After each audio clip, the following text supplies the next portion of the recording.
Because negotiations, as you know, do not proceed smoothly. They have many surprises. There are moments when unexpected events may take place and unexpected proposals are made. When this happens, quick thinking is required. One must have an easy way of consulting with the people who will give you advice about the path to follow in the negotiations. For that matter, it is also absolutely necessary to have a full command of the technical aspects involved in the negotiations. Nowadays, negotiations are becoming more and more complex and require a technical command of the details.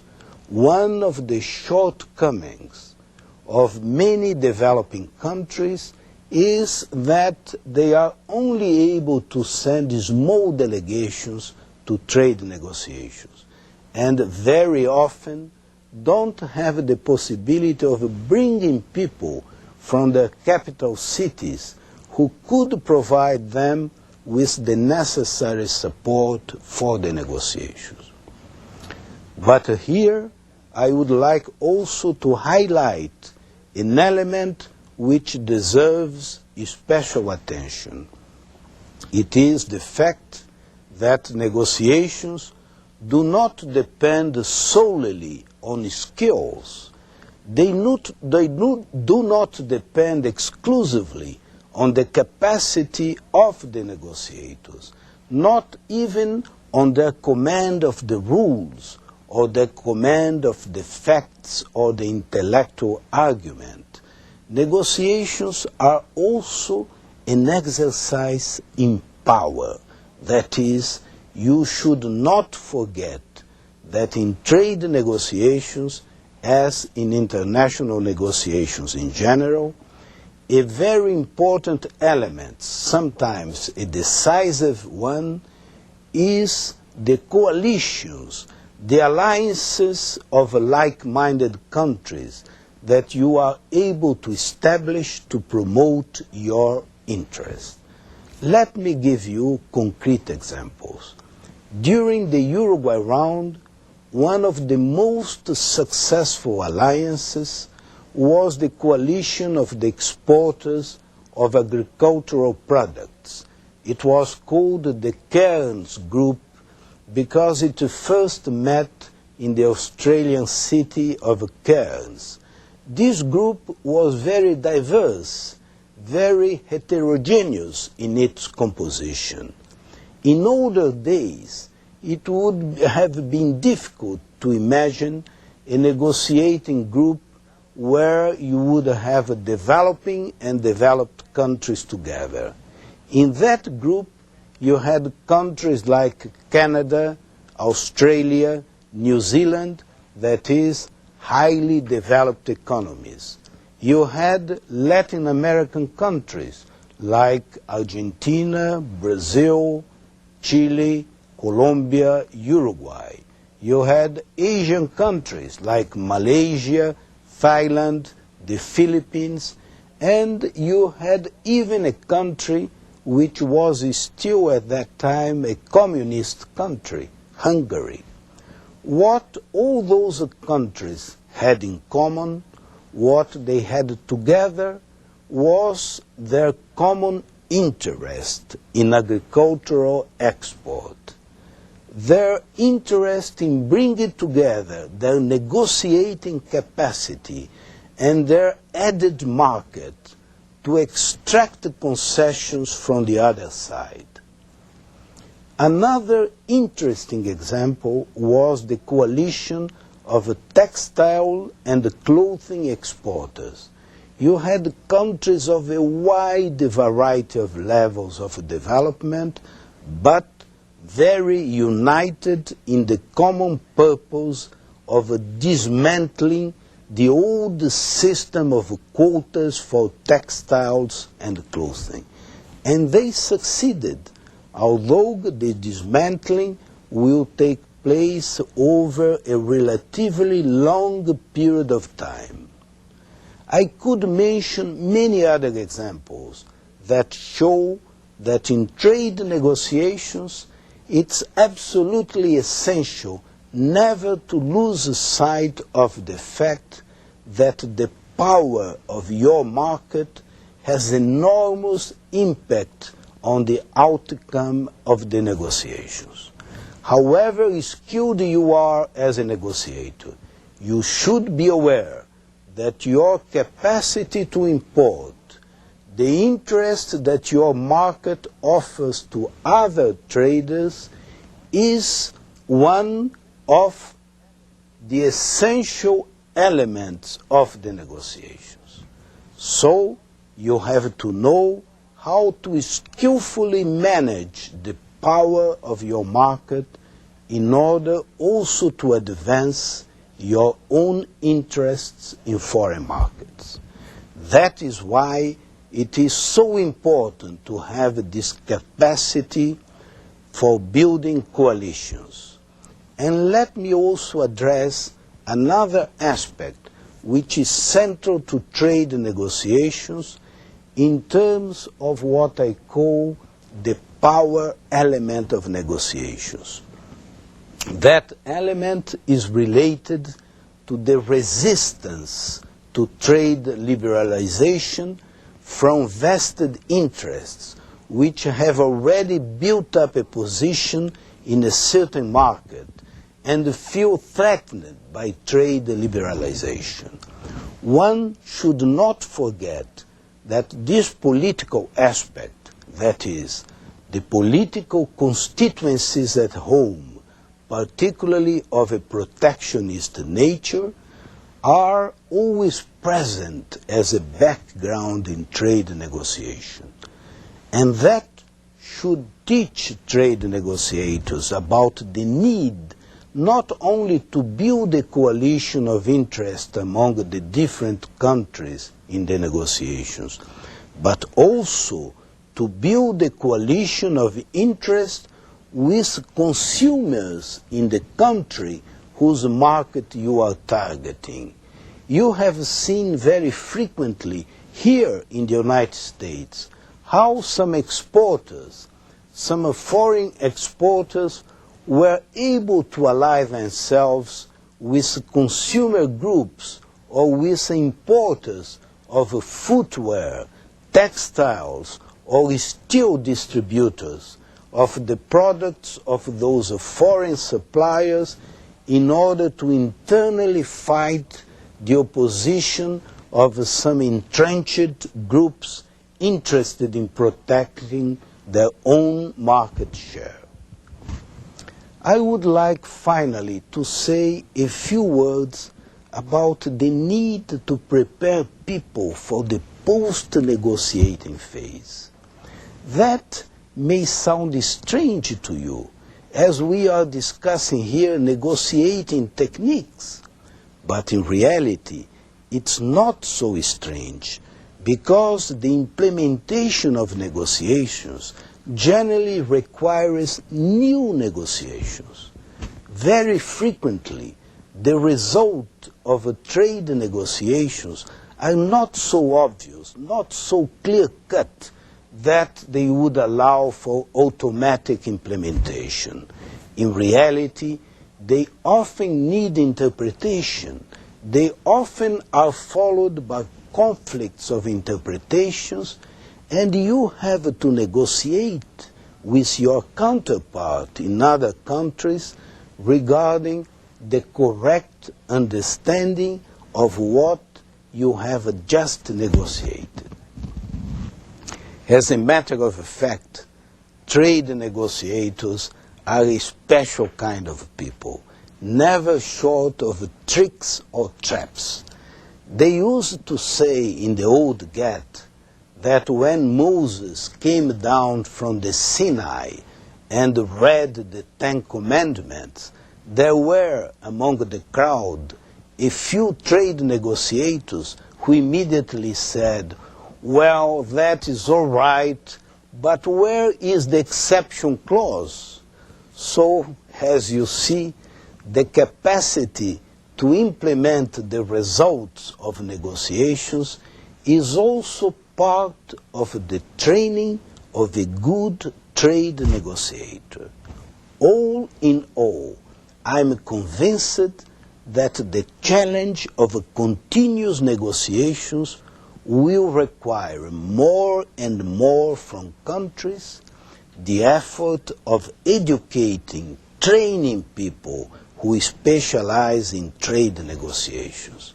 It is a new field of training in most countries. You don't have many people who have received particular training for these new challenges.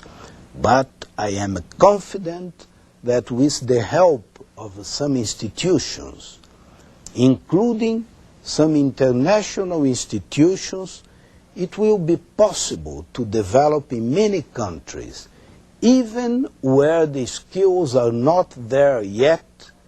You could develop the appropriate institutions to train people adequately prepared for trade negotiations. We are, my friends, starting a new age in history.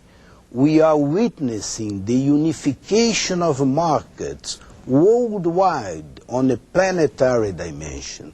This is what we call globalization. It opens unprecedented opportunities, but it also increases the risks of marginalization. As national or regional barriers are reduced or abolished, competition is exacerbated. But competition is like a game of soccer, baseball, or like the Olympic Games. In order to compete and to win, we have to prepare ourselves. We have to train. And the training for commercial negotiations is part of that preparation. If we train well in the negotiations skills, I am sure that we will be able to win and to set new records. Thank you, Mr. Recupero. Let us continue with the second question and answer session. Our first question is from El Diario La Voz del Interior en Córdoba, Argentina. Sí, buenos días. Good morning. Nuestra pregunta se refiere Our question has to do with si dentro de la formación whether or not de un within the operador training of an operator, en negociación comercial a commercial diplomat, está contemplado el if manejo in that training you de have su relación con la prensa already included y the de qué manera how to talk to press, how to handle press, and how to do that.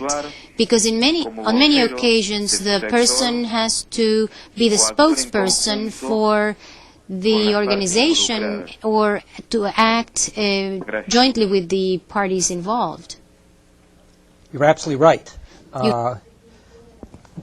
Press relations is a very important aspect of commercial diplomacy because commercial diplomacy is all about public policy. And so in democracies you have to deal with public opinion.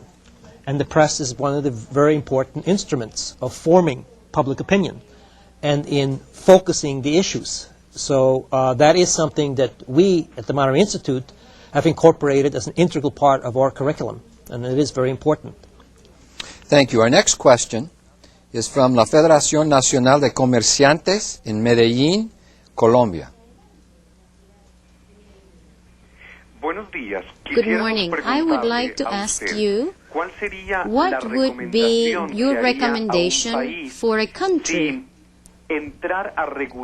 whether to regulate through legislation, a lot of laws, everything related to training of negotiators, or would you recommend instead that as a free thing for the educational sector or the universities, for example? Mr. Vekilakuri? Well, I think this is something that needs to be tackled in many different places. Certainly, I think universities need to recognize this as a new area of professional education And there is room for this to be done in universities, for specialized institutions like ours at the Monterey Institute, where we've developed, I think, what may well be the first graduate degree in commercial diplomacy. But there's room in international training programs and programs put on by international organizations like UNCTAD. Oh, I would like to suggest that the private sector should put pressure on governments and also on universities to address this question and to ask for international cooperation. Our next question is from la Universidad Nacional de Ingeniería en Lima, Perú. Muy agradecido. Buenos días. Morning. It is obvious that historical forces that are operating to create the need to train commercial diplomats have not yet been clearly understood, to the point that we still have conflicts and that we are still having unilateral negotiations and situations. However, what kind of role do you think governments should play in fostering and promoting this commercial diplomacy training? Mr. Recupero? Yes, as I said, I believe that governments have to prepare diplomats in their diplomatic institutions, but at the same time, it's not only limited to governments. It's also a matter for the private sector, because it is the private sector which suffers the consequence of badly conducted negotiations. So they have to make the governments aware that this requires training, and the government should ask us, institutions like UNCTAD, to provide assistance and at the same time organize courses like the Monterey Institute. Our next question is from el Instituto Tecnológico de Chilpancingo, en el estado de Guerrero de México. Good morning. Thank you. My question is, how important is commercial diplomacy in the signature of execution of the trade agreements between governments? Well, it's absolutely crucial because I think, as Rubens Recupero mentioned in his presentation, the end of the negotiation is not the real end of a negotiation. So much of the value of an agreement is in its full implementation and execution. And that requires a continuing process of diplomatic interaction between the parties to the agreement. So it is absolutely vital to obtaining the full value of an agreement. Our next question is from la Universidad Autónoma de Aguascalientes, en la ciudad de Aguascalientes, en el estado de Aguascalientes, en México. Sí, buenos días. Good morning. ¿Qué opinión les merece a los What is your opositores opinion la defensa que ha hecho México, about es the decir, sus defense funcionarios, made by Mexican respecto del officials, problema de officers, la regarding exportación del atún a the los tuna exports to the United States? Well, that's a very complex issue at the heart of one of the most cutting-edge questions of how trade issues and environmental issues interact. And Mexico certainly has a very important point, but there are also certain realities in terms of public reactions to the unnecessary killing of dolphins. So this is a real question where commercial diplomacy can be helpful to sort out the different concerns and views that people have on this issue. Yes, I followed when I was in the GATT the beginning of this problem, and I can say that the Mexican representatives, among them my good friend Alejandro de la Peña, who is the ambassador of Mexico to the WTO, they were excellent in presenting the legal strong points of the Mexican position. At the same time, I also commend Mexico because the government showed this capacity to understand that there were other aspects involved, and it seems that a mutually acceptable solution has been evolving. Our next question is from la Universidad Nacional Autónoma de México, la Facultad de Medicina Veterinaria y Zootecnia en el Distrito Federal de México. As we know, in Mexico we have the NAFTA with Canada and the U.S. So what is necessary for us to know who is really benefiting from this? And also, what kinds of courses do you have in commercial diplomacy, what the cost is, and who are you targeting for as students, and how to, what kind of information can you give us? Well, that's a lot of different questions. First, let me address who do we have as students.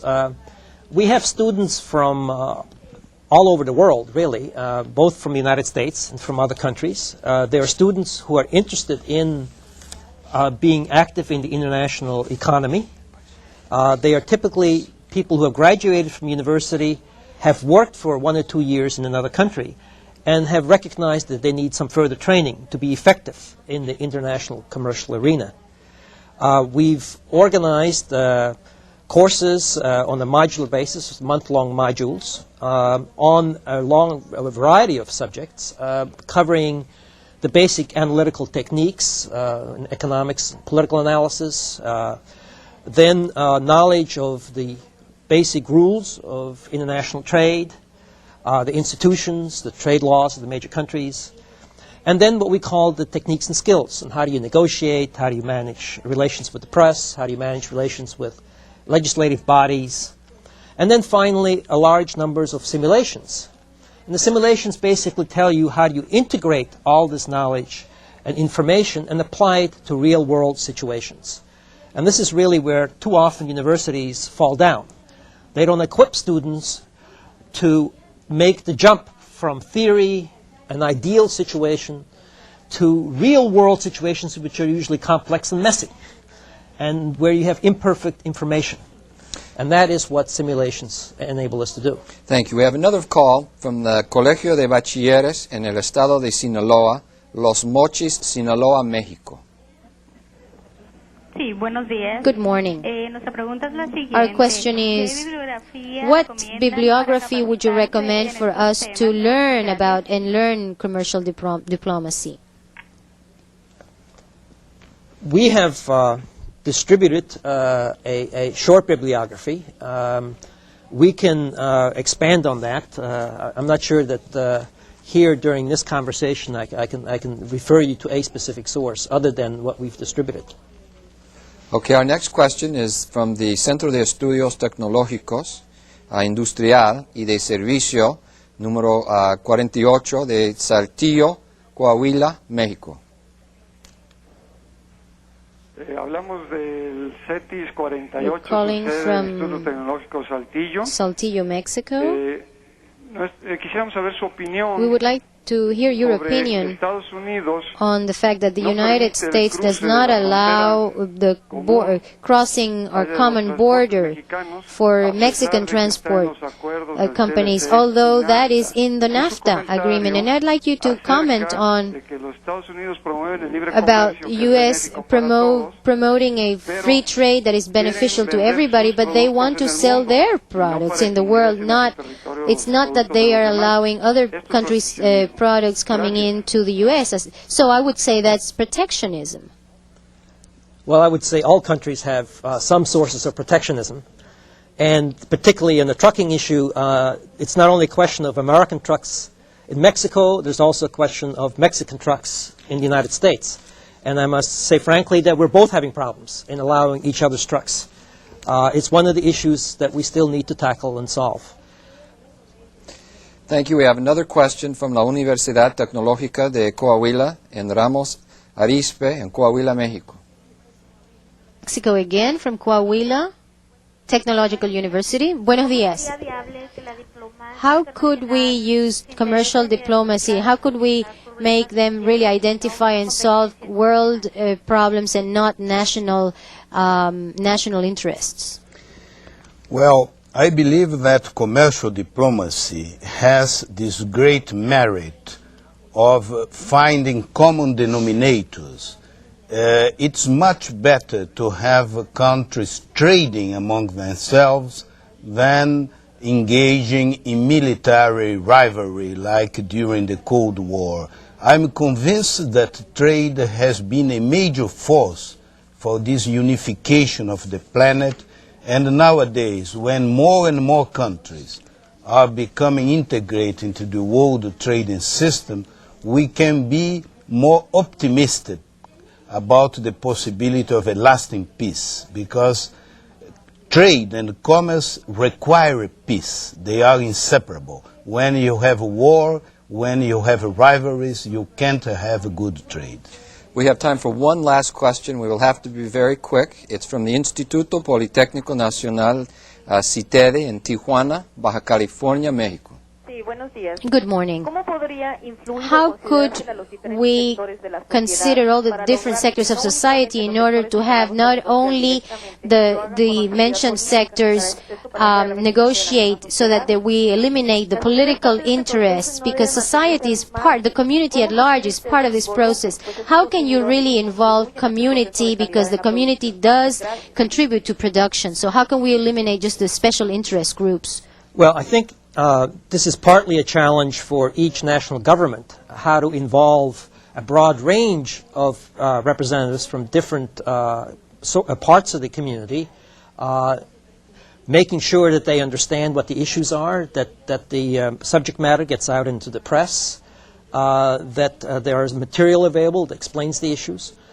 But on the other hand, I think it's also a challenge for the international organizations who have to become more open and more transparent. We're sorry, but we've run out of time. Thank you very much for your excellent questions, but we've run out of time. Thank you, Mr. Fekete-Kuti, Mr. Recupero.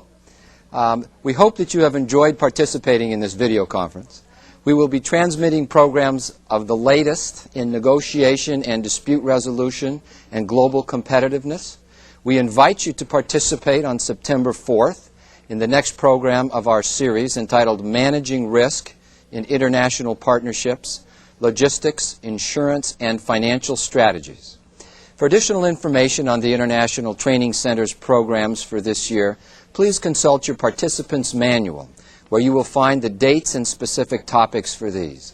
Also, if you are interested in participating in training programs, which will be offered by the International Training Center, please contact the Center by letter, phone, or fax. On behalf of all of us who collaborate with the International Training Center, I thank you for your participation and interest in today's program. Thank you, and see you soon.